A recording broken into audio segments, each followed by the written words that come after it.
Hi everyone, welcome to week 2 of our Fab Sling Sew Along. This week we'll be working on putting a bunch of the pieces together so that next week we'll be able to finish it off. And I know that that's weird, we'll only be doing 3 weeks this time, but it's just not a very big pattern. So I know that we can get it done without too much confusion. Plus you'll only be doing one of the back options, and there are 2. So you'll just choose which one, and you don't actually have to do either of them if you don't want to. You could just have a plain back on your Fab Sling if you want, and make it even easier on yourself. So actually the first thing we're going to start with is installing our magnetic snaps, and this part's actually in the prep work, so you may have done it already, but I wanted to show it to you anyway. I've gone ahead and installed, you want the male one, the male side, on what will be the inside of your flap, and I wanted to show you that I also back mine with some duct tape just to not have the sharp edges there. So this will be the front of the flap, and then when you flip it up, this side will be right side up. So this was a little bit of a spatial mind game. You have to make sure to put it on the correct side so that when you flip it down, that magnet part will be at the bottom. So there is a hole, well, I made a hole on here, and what I did is I just put this on top and I stuck my pencil through the hole and kind of made a circle, and that way I would know where to put my side of the magnetic tab. Okay, so on the other side, this is the female version, and it has also a mark on the pattern piece. So I've gone ahead and done this one. I haven't backed it with my duct tape yet. A piece of Decovil under there wouldn't be a terrible idea, just to give it a little bit more stability. I'm using waterproof canvas in mine, so I think the whole bag will be stable enough that it won't be much of an issue. But you can see on this one, maybe, where I've marked the dot of where I'm putting it, and I just wanted to show you how I do it. Basically, I just fold it in half at that mark, and then I take my little magnet that I'm using, and first of all, make sure that your prongs are straight. The first one I grabbed, they were a little bit wonky, and so that makes this process a little bit more difficult. Basically, just lining it up to where I want it. I know, it's really scientific, right? So I just straddle that dot and then kind of mark it and do one first cut, just a little tiny bit, because you can kind of push it through. Line up one prong with that mark, and then do the other side. Okay, and then it should just slip right on through. Okay, and then we should have a washer. Place that on, and then I use my pliers and I press these down as hard as I can. I try and get these tight, the little prongs. Alright, and then I need to cut some duct tape. So I usually just cut about 3/4 of an inch, and then cut that piece in half for my cover there. And I had one of my flaps that I didn't cover. Here we go. Okay. So that just helps the back of it not poke through the other side of your fabric. Alright, so now that we have those installed, we want to go ahead and do our darts. So we've done these before, but I'll show you again. Just put them right sides together and line them up. Make sure as much of your corner is lined up as you can. And then we're doing these at 1/4 inch seam allowance, so you'll actually line up the flat part of the dart with your 1/4 inch seam allowance. It'll seem like you're starting kind of far back, but that's okay. And I usually do back stitch that part. And then we trim it. So about half of what it was, so it'll be 1/8 of an inch. Okay, and then just go through and do all of those darts on both your outside and on your lining piece. So you should have 4 darts total. me just give it a little trim. All right, so finish all your darts and I will finish mine. Be right back. Okay, you should have all of your darts sewn. So I got all mine here on my lining and my outside. Next we'll be working on our strap and our D-ring holders. So we have just these little D-ring holders. Okay, basically I'm not doing a strap for mine, I am using webbing. So you can use webbing too, it actually saves a little bit of time. But if you are doing a strap, you basically do the same routine that we've done before. If you have a fabric strap, fold it in half and mark the middle. You can draw a line down if you want, if that's easier for you to see. I usually just fold the line. And then fold each end to that middle line, and then you'll fold it over one more time. So obviously this one is too thin. This one was cut for a different reason, but I'm just showing you how it works, and that will give you the strap like I have on the tester one here. This one's a 1-inch strap, so the instructions say to cut your strap 2.5 inches wide, so it wouldn't actually be quite this wide either. But that's how you do it. Fold it in half so you have 4 layers basically of your fabric, and that's what will be your strap.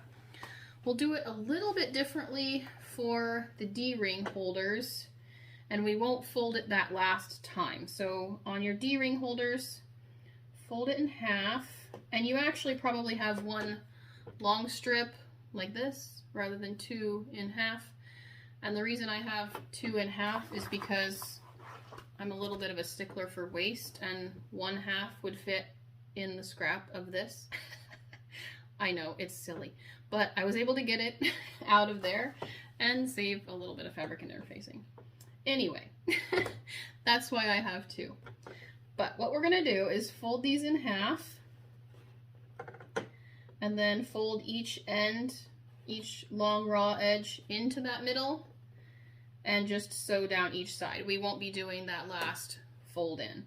So instead of folding them both at the same time, I actually just fold one side and sew down. That way I'm not trying to mess with the other side while I'm sewing. And then fold in the other side and flip it around and sew that side. It's just one less thing to deal with.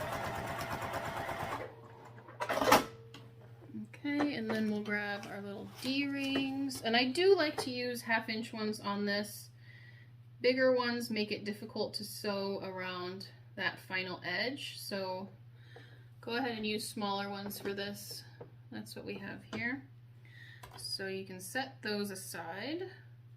So at this point you'll want to finish your strap and your D-ring holders before moving on. And I know I abridged the strap part because I'm not doing that part, but hopefully it makes sense. Webbing is a really great way to do a strap too. It's really simple and saves a step.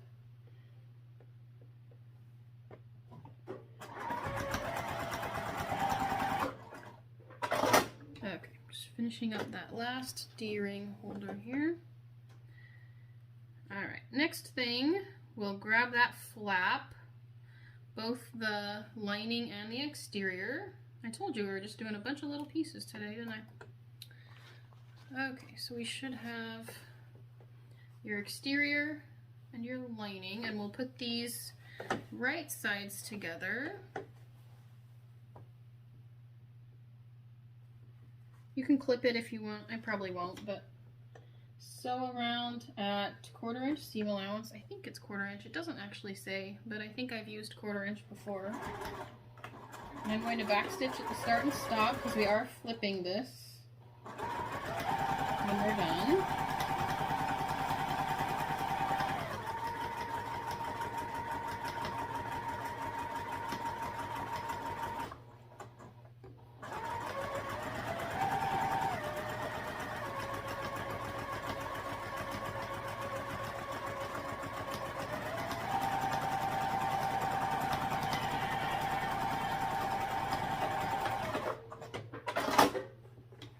Okay, and then I'm going to notch my corners here.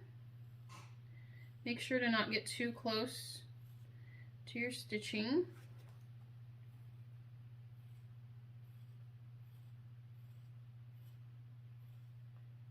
This just helps the corner lay a little bit flatter. And then I'll flip this right side up.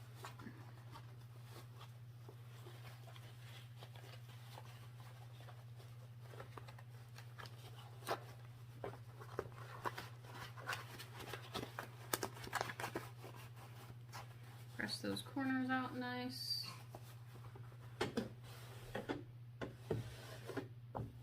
Okay, pretty simple.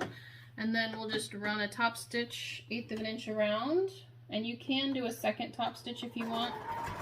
Sometimes I do, sometimes I don't.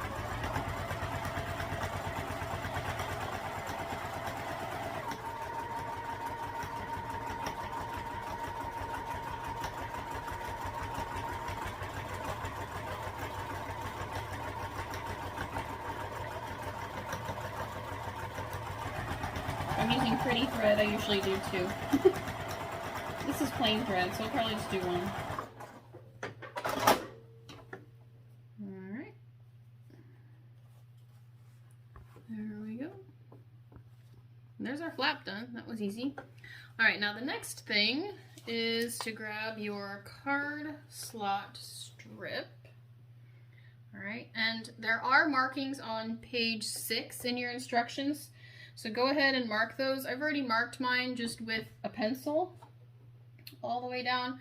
There's only 5 markings, so it's at 1 1/4, 7 1/4, 7 3/4, 13 3/4, 14 1/4, and then 20 1/4.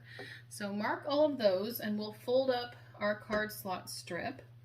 So you have the 1 1/4, which is where our next line will come to. So pinch at your second line. So that's why I like to mark it on both sides, so that I can pinch on both sides and bring that up to my first one here. And you'll notice that I haven't interfaced this. It's pretty floppy. And the reason I did that is because I didn't want to add all the bulk. So I cut my interfacing at 8.5 inches long by 3 inches wide. And that's what it'll end up being at the end, so I can just iron it on to the entire piece when I'm done. So feel free to use my measurements if you want. I wrote that down after I finished the last one so that I would have that measurement for this time. Okay, so I pinched my second line and brought it up to my first one there. You can see those 2 lines just barely, but they actually do match. Now this line is where we will aim with our next line. So ignore this one that you have showing for a minute, jump down to the next one, and then pull it up to that one that we ignored, and match those.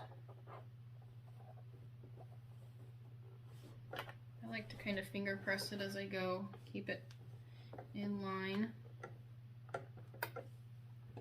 Alright, now again, ignore this one and bring up your last one to that one. Okay. Okay, now that we have all of our little pockets made, grab a card and make sure that it fits in there nicely. It should have about 1/8 of an inch sticking up from the top left over, and then it should fit down into all of them. Okay, once that's done, we're just going to top stitch each one, and this can be a little bit of a challenge trying to keep it all, you know, together. So I usually flip my bottom down and start with the top one.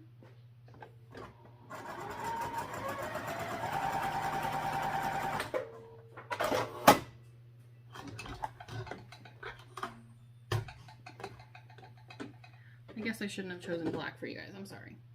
So you have this top part, and then I've top stitched this one. I'm going to top stitch the next one now, just trying to keep the rest of it together as I do that.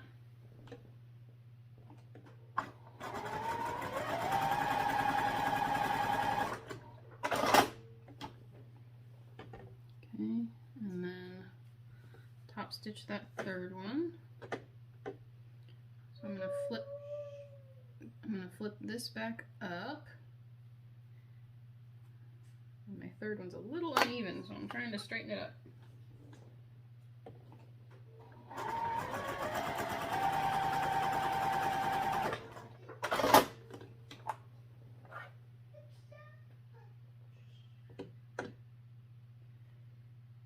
Okay, so at this point I like to sew up the card slots to keep them all together rather than down, and that's just so I don't catch one on the way down. Sew up them.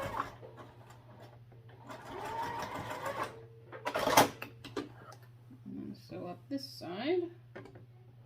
This is just a top stitch basting stitch at 1/8 of an inch.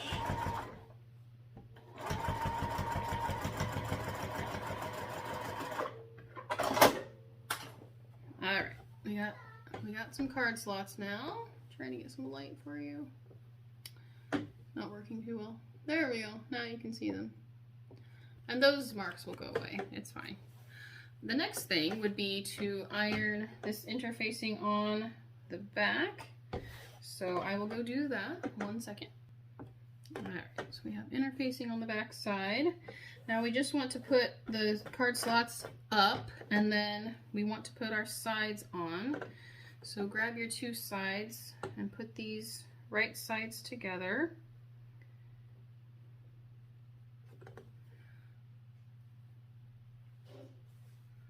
Alright, my card slot's a little long. I think I cut it long in the beginning, so I'm not super worried about it right now. The side panel is correct length, so I'm going to use that. And sew these on at 1/4 inch.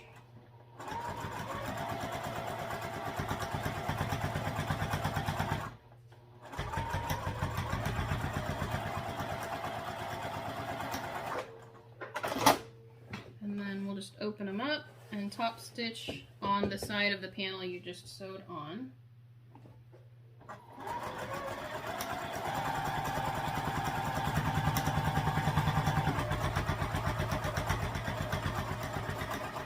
You can see that it would get quite thick there if you had interfacing on it. Alright, there's one side, so we'll just put the other side on.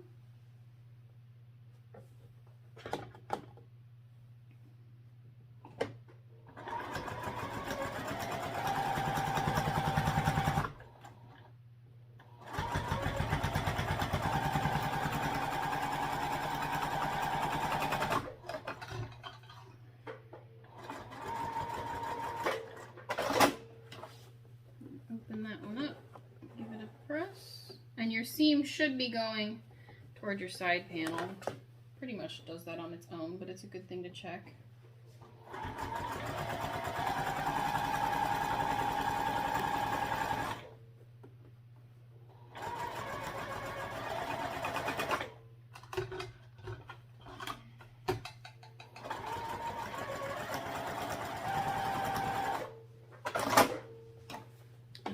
There's your card slots. It's a good idea to check this piece against your back main body piece. I'll have to go trim mine, of course. It should be the same size, so you can see that mine is actually a little bit bigger. So I will go trim it. It's a good idea to do that. My card slots are a little longer. And that's where we'll stop today. I know it was kind of hodgepodge, but you can post your flap and your darts and your card slots and your strap. So all of those things can be posted for this week. And next week I'll go over both of the back sides and we'll finish up with sewing it all together. There's not actually a whole lot left once we get that back panel done. So we'll just go ahead and finish it all up next week. I'll see you all then. Bye-bye.